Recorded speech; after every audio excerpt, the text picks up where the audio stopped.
नमस्कार, मैं हेना प्रसून बहुत बहुत स्वागत करती हूँ आप सबों का अपने चैनल हेना प्रसून एस्ट्रोलॉजी में। ज्योतिष के एक नए कार्यक्रम में पुनः स्वागत है और एक लंबे अंतराल के बाद मैं आप सबों से मुखातिब हो रही हूँ और इस समय चर्चा का विषय रहेंगे गुरु बृहस्पति।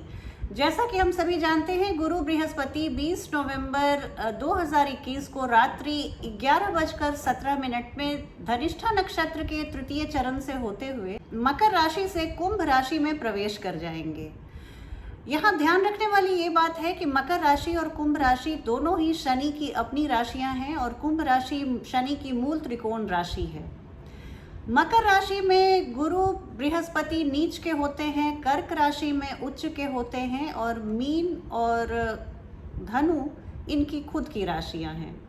गुरु बृहस्पति का ये कुंभ राशि में गोचर 13 अप्रैल 2022 तक रहेगा और हालांकि कहने को ये 144 दिनों का ही गोचर है, पर ये कुछ राशियों के लिए उन्हें बुलंदी पर ले जाने वाला समय रहेगा। इस तरह से मैं एक एक करके राशियों की चर्चा करती जाऊंगी। आप ये ध्यान रखिएगा, आपकी जन्म कुंडली में अगर गुरु बृहस्पति अच्छे स्थान पर बैठे हुए हैं, खुद की राशि में है, स्वराशि में है या उच्च राशि में है या अपने मित्र की राशि में है और अच्छे भाव के स्वामी हैं, तो आपके कुंडली में 100 दोषों का शमन होता है। ये भी कहा जाता है कि गुरु बृहस्पति अगर आपके लग्न में स्थित हैं, आपकी जन्म की कुंडली में, तो भी आपके 100 दुर्योगों का नाश करते हैं। और ये भी बात आपको ध्यान रखनी चाहिए कि 12 भावों में अधिकांश भावों के लगभग 60 से 70% भावों के वो नैसर्गिक कारक होते हैं। तो इस तरह से इनका गोचर बहुत इम्पॉर्टेंट होता है। आप सभी बहुत ध्यान से सुनिएगा और चर्चा शुरू करूं इसके पहले मैं आपसे निवेदन करूंगी कि आप अपनी लग्न राशि और चंद्र राशि दोनों से ये फलादेश सुनिए। और इस तरह कार्यक्रम शुरू करूं इसके पहले मैं आपसे पुनः निवेदन करूंगी कि आप मेरे चैनल को सब्सक्राइब कीजिए और वीडियो को पसंद आने पर लाइक कीजिए तथा उसके लिंक को अपने फ्रेंड्स और फैमिली में शेयर कीजिए। अब बिना समय को व्यर्थ गंवाए मैं सीधे चर्चा शुरू करती हूँ। अब बात की जाए वृश्चिक राशि वाले जातक और जातिकाओं के लिए गुरु बृहस्पति का ये गोचर जो 20 नवंबर 2021 को शाम रात के 11:17 पर होने वाला है, क्या परिणाम लेकर आया है। तो देखिए, गुरु बृहस्पति का ये गोचर वृश्चिक राशि वाले जातकों के लिए एक मध्यम फलदायी रहेगा। यहाँ पे आप कोई बहुत बड़ी उपलब्धि की उम्मीद नहीं कर सकते हैं, लेकिन किसी भी तरह की परेशानी या संघर्ष की भी उम्मीद आप नहीं करें। ये एक मिश्रित फलदायी है, समय औसत से सामान्य रहेगा। तो यहाँ पे देखिए तो आपके द्वितीय भाव और पंचम भाव के स्वामी होते हैं गुरु बृहस्पति और वर्तमान के गोचर में वो आपके चतुर्थ भाव में आए हैं। तो ये कोई एक बहुत अच्छी स्थिति नहीं बनाते हैं। पंचमेश का अगर चतुर्थ भाव में आना पंचम भाव की उपलब्धियों का क्षय दिखाता है। तो आपके सबसे पहली बात मैं बताना चाहूँगी कि विद्यार्थियों के लिए संघर्ष से भरा समय रह सकता है। अगर आप पढ़ाई में मेहनत ना करें तो भाग्य की बदौलत आपको यहाँ अभी इस वर्तमान के 144 दिन के गोचर काल के दौरान कुछ भी हासिल नहीं होने वाला। आपको ज़रूरत से ज़्यादा मेहनत करनी पड़ेगी और तब आप सफलता की उम्मीद कर सकते हैं। प्रेम प्रसंगों में कड़वाहट थोड़ी सी आ सकती है, आपसी मतभेद बढ़ सकता है, प्रेमी प्रेमिका में कुछ मिसअंडरस्टैंडिंग डेवलप कर सकती है और आपके लव लाइफ में एक ठहराव सा आ जाएगा, एक गतिहीनता का आप अनुभव करेंगे। आप लगेगा आपको कि मैं डेड एंड पे पहुंच गया हूं या पहुंच गई हूं। पार्टनर्स को आप अपने लव पार्टनर को गलतफहमियों का शिकार आप हो सकेंगे। परिस्थिति ऐसी बनती जाएगी कि आपकी गलतफहमी बढ़ती जा सकती है। इस तरह की स्थिति हो सकती है और भगवान करे कि इस तरह की भविष्यवाणियां जो मैं बताती हूँ वो गलत हो।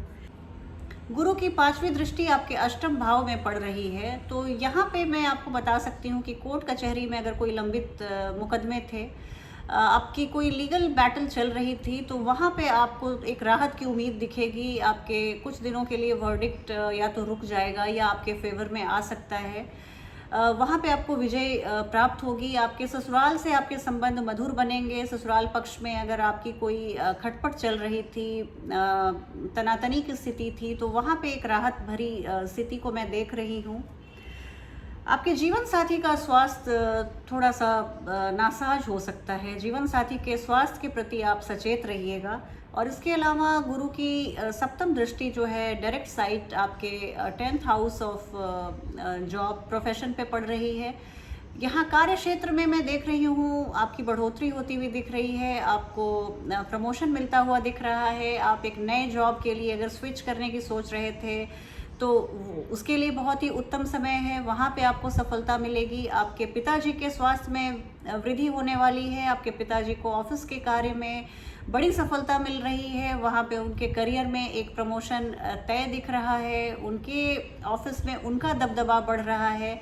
आपके भाग्य से आपके पिताजी बहुत प्रोग्रेस करते हुए दिख रहे हैं। इसके अलावा गुरु बृहस्पति की नवम दृष्टि आपके व्यय भाव, आपके द्वादश भाव पे पड़ रही है। तो यहाँ पे मैं देख रही हूँ कि आप अगर मल्टीनेशनल कंपनीज में काम करते हैं या आपके सोर्स ऑफ इनकम किसी विदेशी धरती से जुड़ा हुआ है, अगर ये एग्जाम्पल के तौर पे मैं बोल रही हूँ, अगर आप यूट्यूबर भी हैं तो आपकी जो इनकम है वो डॉलर्स में आती है। तो ये भी आपका इनकम, भले आप इंडिया के किसी भी शहर किसी भी गांव से आप वीडियोस बनाते हैं और वो सुपर हिट होती है, तो आपकी इनकम ये भी फॉरेन लैंड से ही आ रही है जो आप डॉलर में अर्न कर रहे हैं। तो इस तरह की कोई भी स्थिति हो, अगर आय का स्रोत आपके विदेशी भूमि से जुड़ा हुआ है तो आपको बहुत बड़े फायदे की उम्मीद मैं कर सकती हूँ। इसके अलावा हॉस्पिटल और दवाओं में आपका खर्च ना हो, इसके लिए आप कुछ डोनेशन हॉस्पिटल या research centres, medical research centres को ज़रूर दीजिए। तो ये वाली जो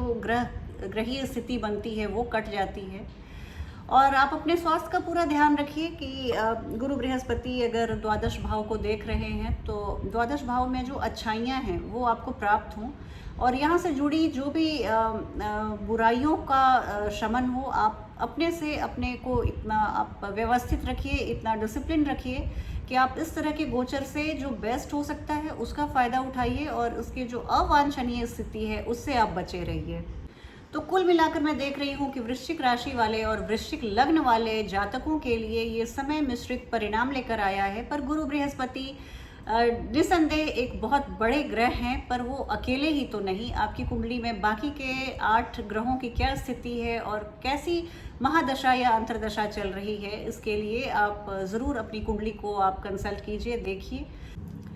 गुरु बृहस्पति कुछ राशियों के लिए थोड़े से संघर्ष का समय लेकर आए हैं। तो देखिए, इन संघर्षों से बचने के लिए जो मैं बहुत आपको प्रैक्टिकल रेमेडीज़ देती हूँ उनको आप फॉलो कीजिएगा, आपको इससे बहुत अच्छे परिणाम मिलेंगे।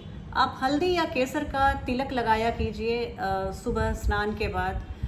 केसर थोड़ा सा गर्म होता है तो बहुत बार लोग यहाँ लेडीज़ स्पेशली तिलक लगाती हैं तो त्वचा काली पड़ जाती है। तो आप हल्दी का आप तिलक लगा सकते हैं, या तो आप थर्सडेज़ आप तिलक लगाइए। इसके अलावा आप अपने गुरुओं, टीचर्स, प्रोफेसर्स की बहुत सेवा कीजिए, रिस्पेक्ट कीजिए और उन्हें अच्छे से उन्हें पूरी प्रॉपरली मान सम्मान के साथ अपने बातचीत और व्यवहार को रखिए। ये बहुत ज़रूरी है, इससे आपका गुरु बहुत बलवान होते हैं।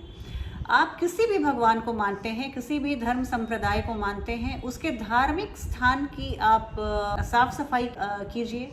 उन धार्मिक स्थानों को आप साफ सफाई करने में अपना योगदान दीजिए। आप मंदिरों के दर्शन कीजिए, प्रार्थना कीजिए। आप पीले चने की दाल या बेसन से बनी सामग्री का सेवन कीजिए। मदिरापान और मांसाहार से परहेज रखिए, एटलीस्ट ये 144 दिन। खाने पीने का ध्यान रखिए, सत्य बोलिए। जिन राशियों में मैंने देखा कि सेकंड हाउस में गुरु आए हैं या सेकंड हाउस को एस्पेक्ट कर रहे हैं, दृष्टिपात कर रहे हैं, उन सभी राशियों को मैं बोलूँगी कि आप ये अल्कोहल और नॉनवेज मत खाइए और इतने दिनों को एटलीस्ट आप डिसिप्लिन रहिए खाने पीने में और झूठ मत बोलिए। जिनका भी संबंध सेकंड हाउस से जुपिटर का बन रहा है, झूठ बोलने से परहेज कीजिए। अनावश्यक झूठ बोलने से अच्छा है मौन रह जाइए। आप ऐसा सत्य मत बोलिए कि दूसरों को हर्ट करे, लेकिन अनावश्यक झूठ भी मत बोलिए। तो इन सब चीज़ों को आप अपनाकर अपने गुरु को और अपने गुरु के गोचर को, चाहे कितना भी बुरा हो, कितना भी संघर्ष वाला हो, आप अनुकूल बना सकते हैं। मिलती हूँ एक नए वीडियो में, तब तक अपना ध्यान रखिए। जय हिंद, जय भारत।